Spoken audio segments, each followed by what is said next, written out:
Some would say it's strange to debut a new review series talking about not so good cartoons without proper introduction.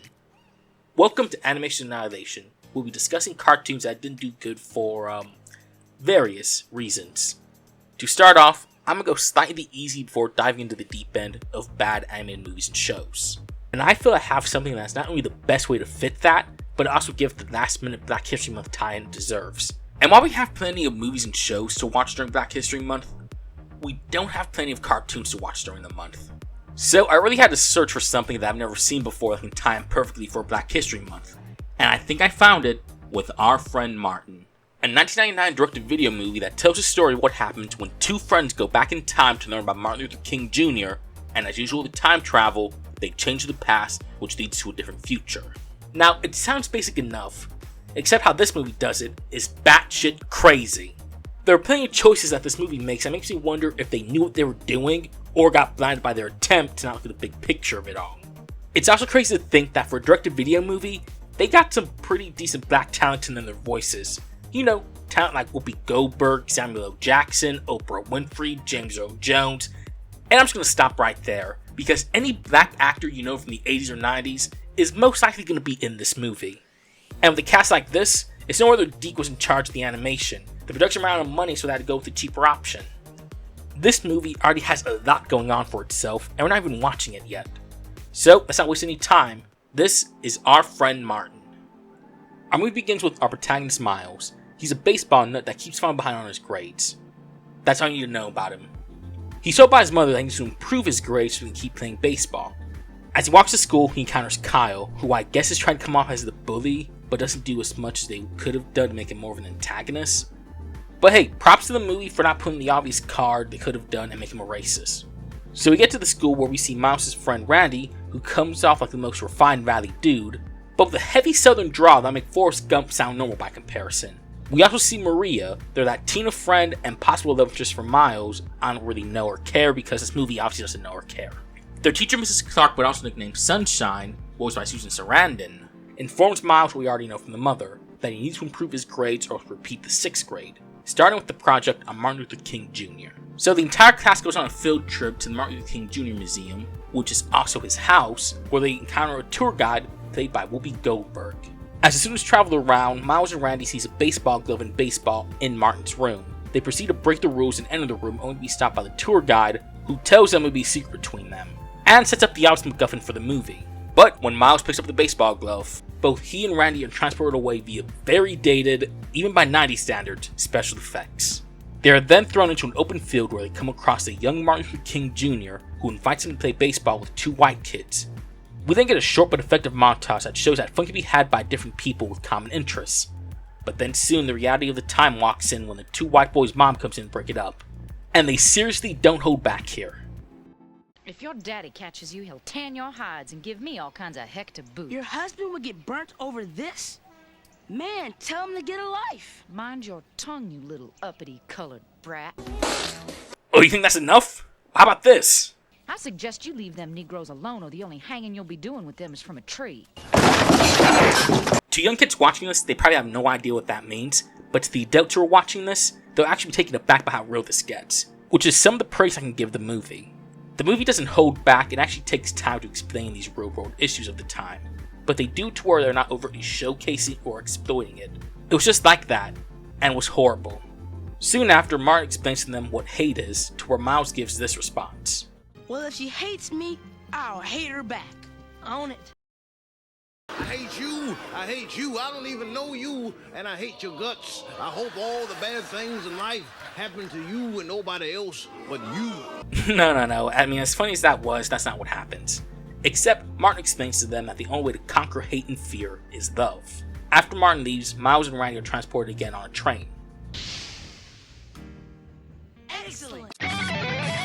They both come across an older Martin who brings up that it's been 3 years since their meetup, but he's already planning on going to college. It's then shown that the conductor is pulling curtains back to separate the cars between the black and white riders as they're about to cross the Mason-Dixon line. We then get a scene where Martin explains segregation, and it leads to another praise I can give the movie. It really knows how to discuss the history of what's going on, while also not talking down or sugarcoating it. Plus, it's a nice slow scene for you to absorb the information.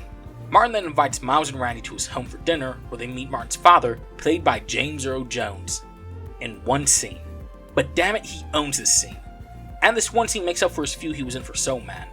Martin then gives Randy and Miles a tour of his room, then when he steps out, Miles and Randy notices a toy bus, which then transports them again to Montgomery, Alabama, where they meet a much more dope Martin that explains the bus boycotts in Rosa Parks.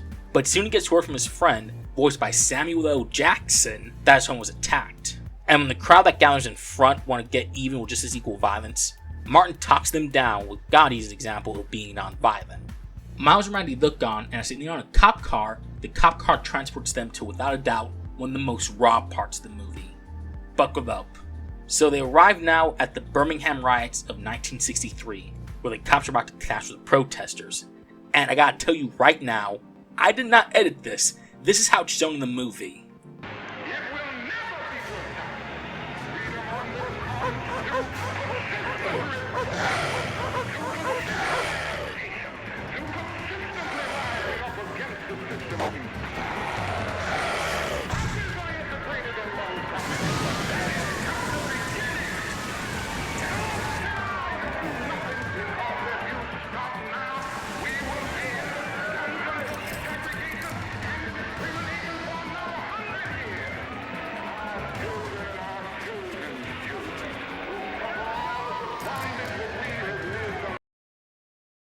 That was intense. Yeah.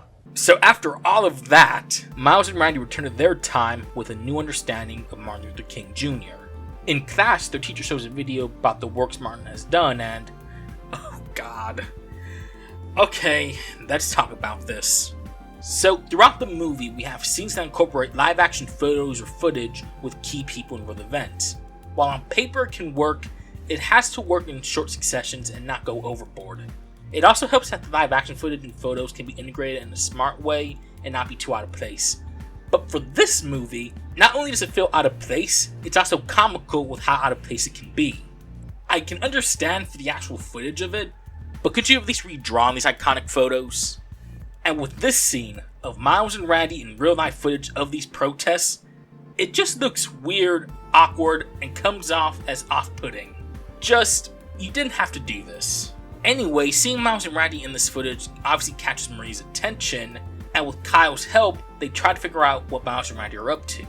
They follow them back to the museum where they try to sneak in through the back, but the tour guide lets them in whilst making this remark. Great. Now I gotta give him the group rate. Okay. So Maria and Kyle catch up with Miles and Randy, and Miles tries to deflect the whole thing, but Maria winds up the old watch on the shelf and begins to glow, signaling another time travel jump, this time through a painting of the March on Washington.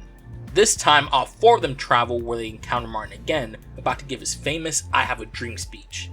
It should be noted that in this movie he's voiced by four different people: Theodore Borders, Jaleel White, LeVar Burton, and Dexter King, the real-life son of Martin Luther King Jr. Dexter plays Martin's speaking voice, but for the speech section, they have real audio of his I Have a Dream speech playing, and you can definitely hear the difference. Since you came all this way to march with us, I would think you'd take our message of nonviolence to heart. Even though we face the difficulties of today and tomorrow, I still have a dream. I mean, it would have been nice for them to re-record the speech in Dexter's voice, or just get another actor that can do a good Martin for both speaking and for the speech, like Kevin Michael Richardson. The Boondocks show didn't pull it off, and if he did it here before his appearance on the Boondocks years later, it would have been clever typecasting. Oh, and during the speech, the kids meet their teacher in the past where they create a paradox by introducing her nickname to her.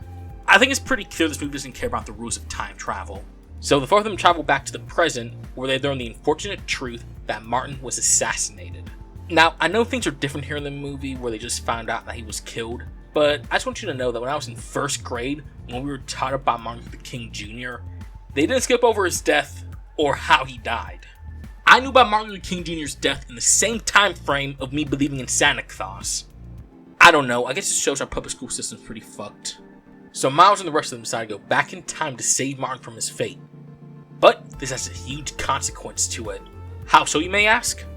Well, when they all travel back to the present, only Martin and Miles are the ones who return normally. They come across Kyle and Randy, who are hostile and hateful towards them.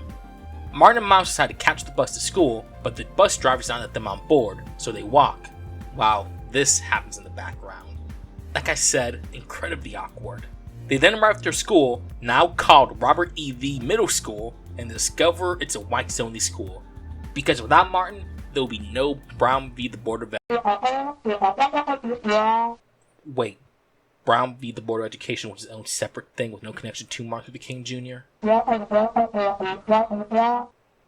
how did this happen? Oh, and Ed Asher's in here too, I guess.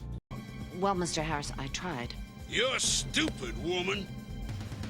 Never send a woman to do a man's job. Okay, I can get the racism, but where the hell did that misogyny come from? Miles and Martin also find Maria, who is a maid at the school and only speaks Spanish. It's me, Miles. What are you doing? ¿Qué? No comprendo, no hablo inglés. There is so much going on here of how they're portraying the world without Martin Luther King Jr., but I don't think immigration is one of those things Martin had a role in, or the obvious child labor laws school is breaking having Maria work. Also, I don't know why she's speaking Spanish. It's clear a lot of liberties were taken to show why a world without Martin would be a bad one, but some of this doesn't make any sense. Miles takes Martin home where he sees it's vastly different from where it was at the beginning, and he also sees that his mom's a maid now. Miles and Martin are shocked by all that is happening. This leads Martin to realize that he has a destiny to fulfill to make the world a better place. He gives Miles his watch and enters the house that begins to rebuild itself. Miles tries to stop Martin, but he keeps pushing forward, growing into the man he was destined to be. All the way to the end. We get a montage of his funeral that really does a good job showcasing the level of impact he had and really showcases he was a man fighting for change, even if it means dying for it. We then show back up to the present where everything is back to normal, and the tour guide explains to them that while things may be still messed up today, Martin's impact made it possible for the new generation to get along and grow away from the past, which will lead to a better future. In the end, Miles gets an A on his project, he's going to the 7th grade, and he and his friends paint a mural in memory of Martin and his work. The end. Well, that was quite a ride. It's obvious here that our friend Martin has good intentions in mind, but it makes weird and crazy choices in the process. But it definitely makes the movie stand out, whether it be for positive reasons or for the sheer question of what the hell they were thinking. This movie definitely goes outside the box to tell its story. It has legit good moments of heart and emotion that plays off well for the scenes where they're needed, and honestly, I think the people involved in making this movie really tried to make something good that was entertaining, educational, and has a positive message attached to it. If I really had to criticize anything, the effects are definitely dated, and the shots where they have the live action footage and video interact with the animation can make it awkward to watch. And if they polish up the story a little better, it definitely would have worked better than what it was, which is already honestly okay. I don't hate this movie, but this is definitely something you forget after watching. If you want to watch it, you can watch it anytime on YouTube, but for the sake of Black History Month, I recommend this. It's definitely one of those movies to watch for that month, but it's definitely one of the craziest MLK movies you'll ever watch. Well, that's the end of the first episode of Animation Annihilation, and to be fair, this is probably the easiest movie to do. But later next month, there's no joking about what we're talking about.